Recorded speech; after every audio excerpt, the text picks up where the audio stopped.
poser, you're a poser, you're a poser, you're a poser. You were never punk, you're a poser. You were never punk, you're a poser. You were never punk, you're a poser. You were never punk.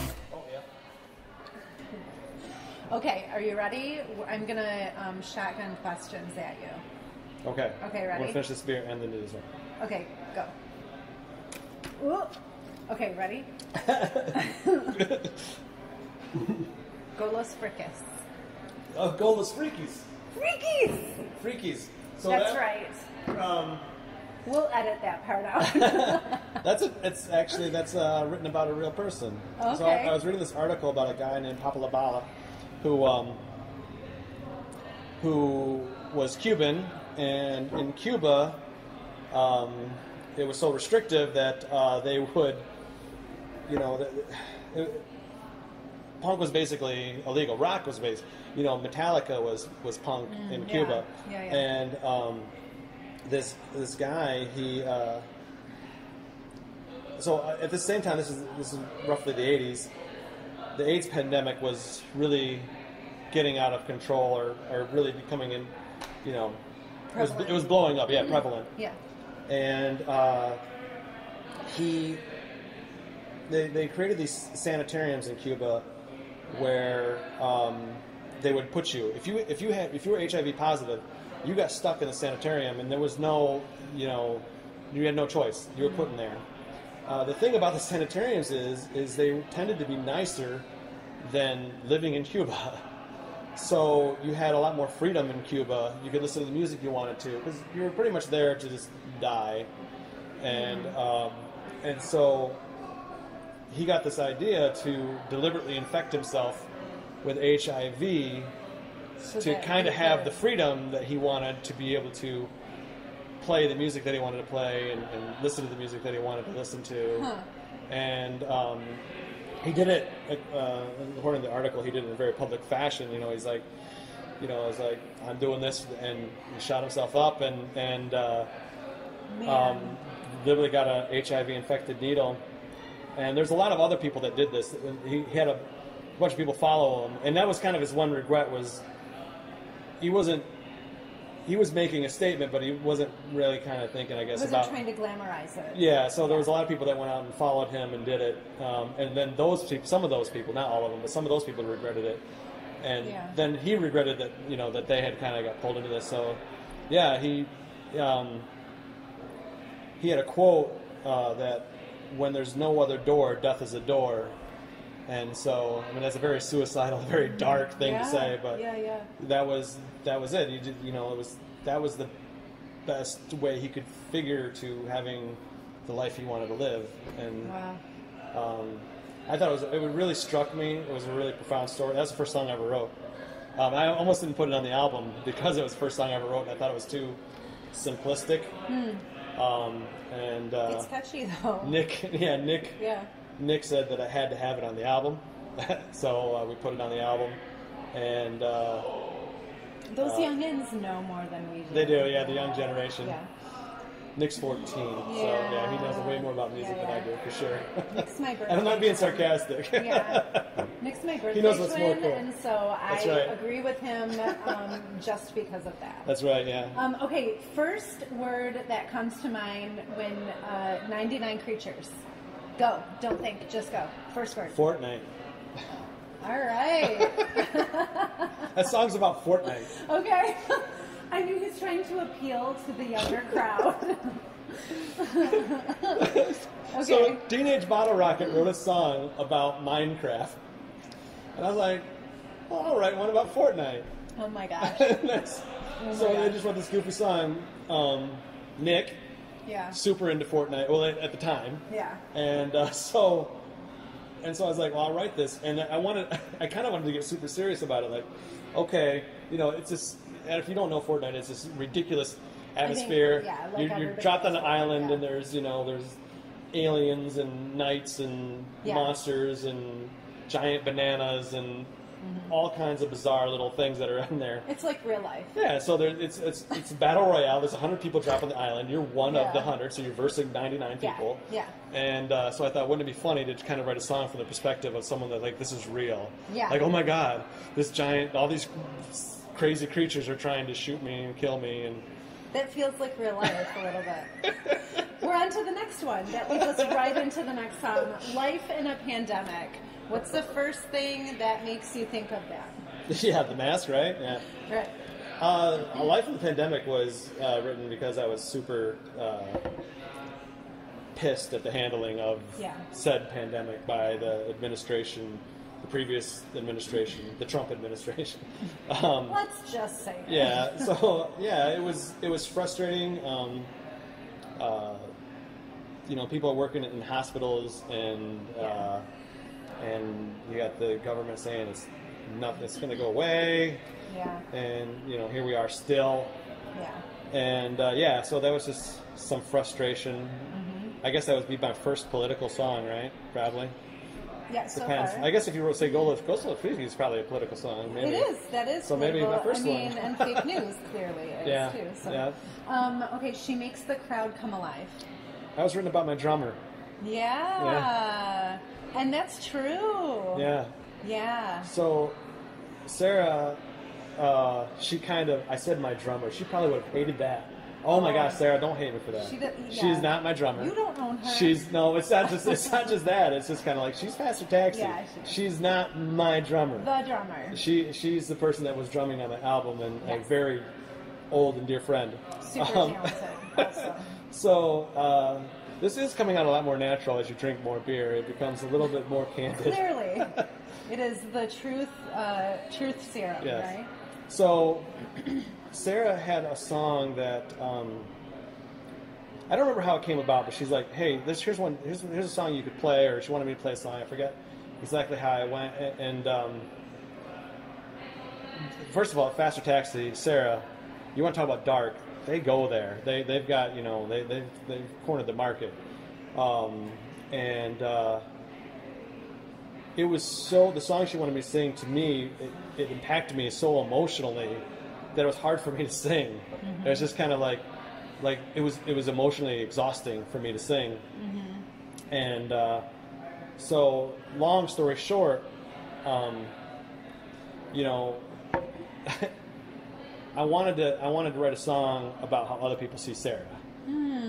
And so this was my tribute. Oh, what an honor! Yeah. So that was my tribute to Sarah, because and I do this all the time. You go down in that death spiral and you get stuck in there, but you don't see how you are perceived from other people's eyes. Yeah. And I wanted her to see, how much I like her and how much I Yeah. appreciate her and how wonderful I think. And the other part of it, that song too, is when you see Sarah playing, she's grinning. She's like, she literally seems to be the happiest in life when she's behind the kit and playing. Yeah. And so, and that energy comes out there, and she's super talented. She is super talented. She is. Okay, so Oh Baby, we kind of talked about Yeah, we talked on about our that one. previous. Yeah, this is just the about, bonus tracks. Yeah. But I mean, again, like, okay, so if you had to say one word about that one, what's the first word that comes to your mind? Be real. Predator was the first one. Really, honestly, it was the first one. Yeah. Yeah. So yeah, Okay. that song is a lot of unhealthy songs on this album. Sometimes, again, it's the stuff we relate to. I mean, and also, like, here's the thing: you're not trying to like regurgitate anything that's already been done. Right. Well, I'm just you're- writing what comes to me. That Yeah. song is about. I mean, I shouldn't say what songs are about, right? My thought process was. Yeah. My thought process about that was, and it kind of evolved naturally, but the thing was, you seek this thing, and then it's more than you can handle. Yeah. So it's like the hunter becomes the prey, kind of thing. Okay. Because I was it starts out like really aggressive lyrically, and then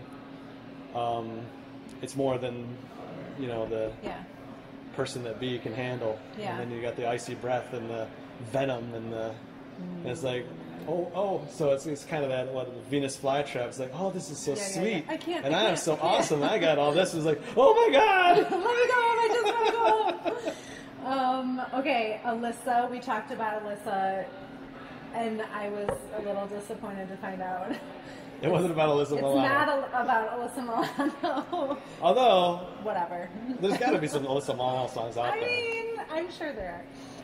Okay, You're a Poser. How could there not be? So good. You're a Poser.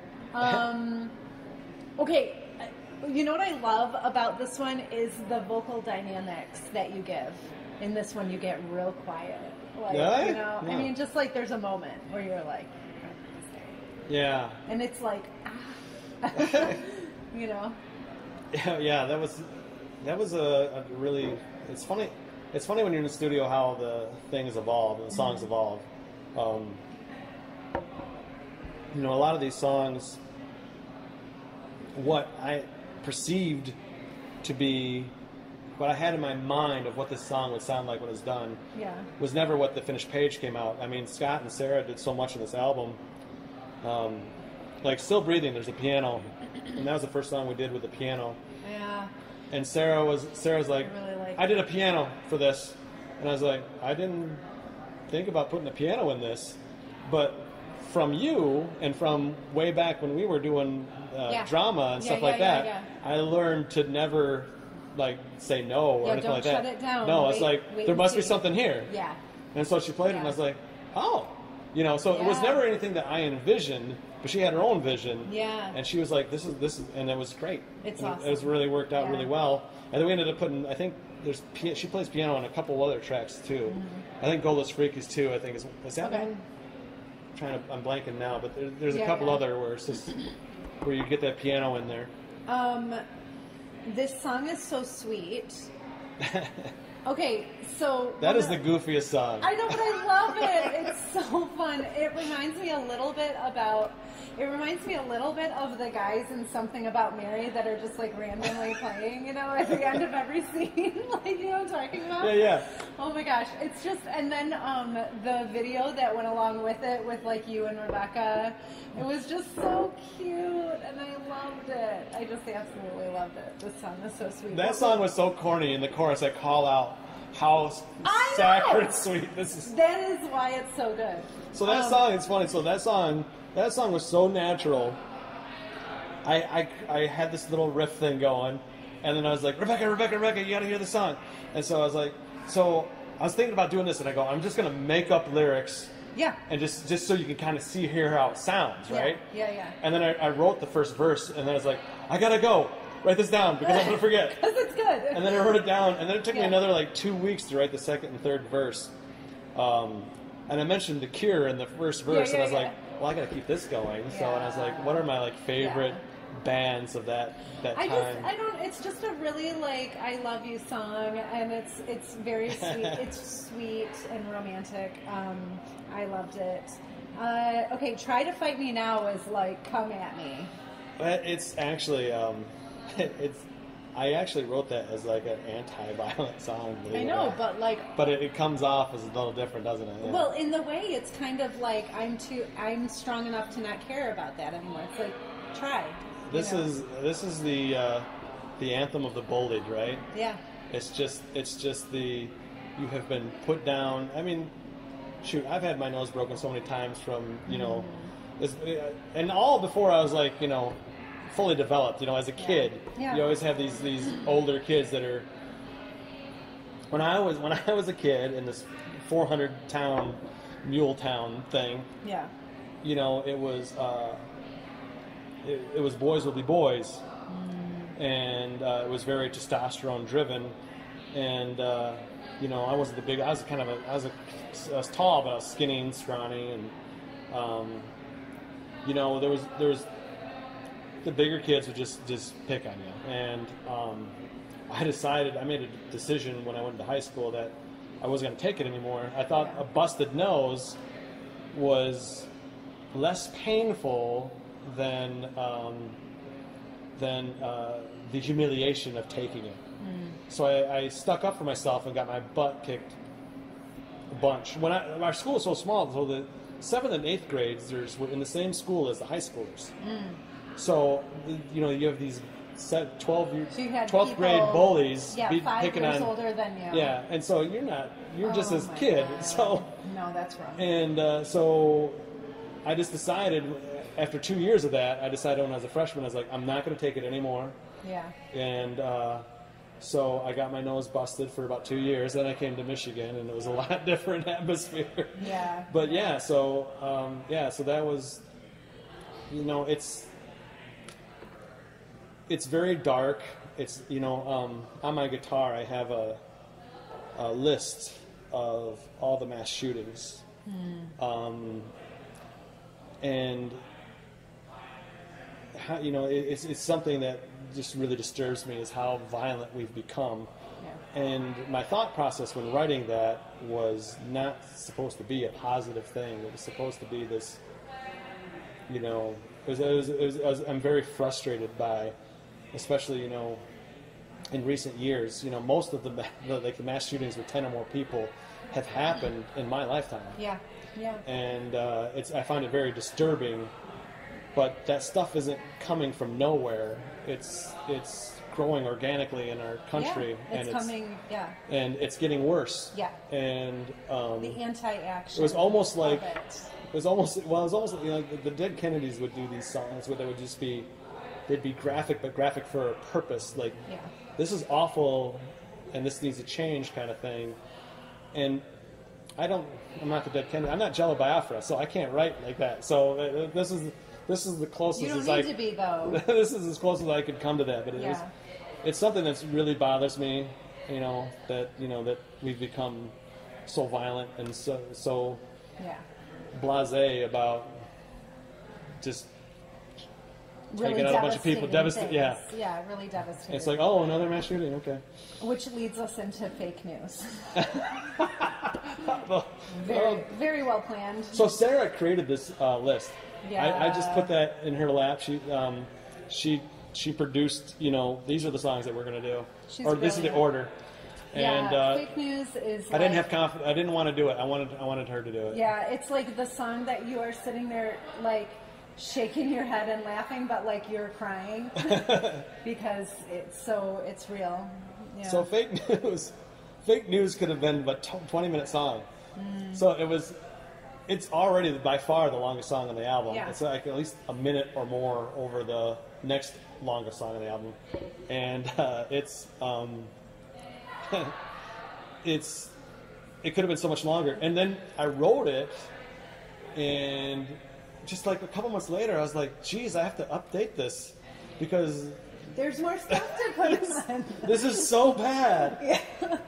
Like, this is so unrealistic because it's cartoony. Realistic. It's cartoony bad. Yeah. And so that came out. So you only can get my album if you get the CD or on Facebook. Yeah. I haven't gotten, I have a job, right? So I can't do all this stuff, but I haven't gotten on Spotify or anything yet, but that has the most views on Facebook. So it's definitely the most I think really viewed. Resonates with people today. Yeah. And the Becker song, we're at Brewery Becker. Oh my gosh, I can't, So no, this song's about this place right here. One for my home. So that song is just, it was written by, so one of the things I love about punk is that everybody is included. Mm-hmm. There's so the first, I think, transgender singer is Wayne County, now Jane County. Mm-hmm. And when she was Wayne County, she would, dress as a woman, and I love her stuff. I think she's just phenomenal. And she would play at CBGB's and Max's Kansas City. Wow. And she has this song called Max's Kansas City, and it is about all the people that are playing at Max's Kansas City. And I think the song was, I can't remember exactly, but I think the song was written in like 1976. And the people that she names in these songs, most of them have these just, are my, like dream musicians, Iggy Pop and the Ramones and the New York Dolls. And she just mentions just jamming with all these people and, come down to Max's City And I was like, that's such a fantastic song, and I love that song. And I was like, I wanted to write about my friends and the people I play with. So that song is a tribute to everybody that I played with, that I jammed with. They are the people that inspired me. Iggy Shivak, Devin Moultrie, Faster Taxi, of course, is in the chorus. The Livernois white boy, Tom. That's kind of was what he was kind of called when he was younger. He grew up in Livernois. Livernois. People wouldn't know how to say that. Like, oh yeah, it's funny to watch people try to spell right, that. Yeah. There's Chris Daly, Jacob Gibson. Oh my gosh, Louis Radicke is in there. Louis Radicke, so it is like the boy will kick your ass. Louis Radicke is about the most mild-mannered guy I've ever met. He's cool, he's smooth, his music is beautiful. It's just he's the lyricist. This guy should be on the cover of every magazine, be just one of the greatest music. This guy is super talented, and I found out after knowing him for a couple of years that he's a fighter. He's mixed martial arts or something like that. Oh. And the octagon kind of fights. That's intense. and so there's some videos of him on YouTube, and he's just like whooping people. And I was just like, I got to be nicer to Louis. I was like, wow, and he's just a great guy. I'm forgetting somebody, on there, but yeah. It's also written about some of the people that work here. There's some references to them. And if I forgot to mention you on the song, I wrote your name's on the inside of the album, though. So. Well, listen, I'm your friend. I've known you for a long time. I'm a fan, and I am really proud of you. Thank you. And I just... Cheers again. I hear your heart in the song, and I think it's great. So Thank you. You I have to appreciate drink. it. That's bad luck. Oh, yes.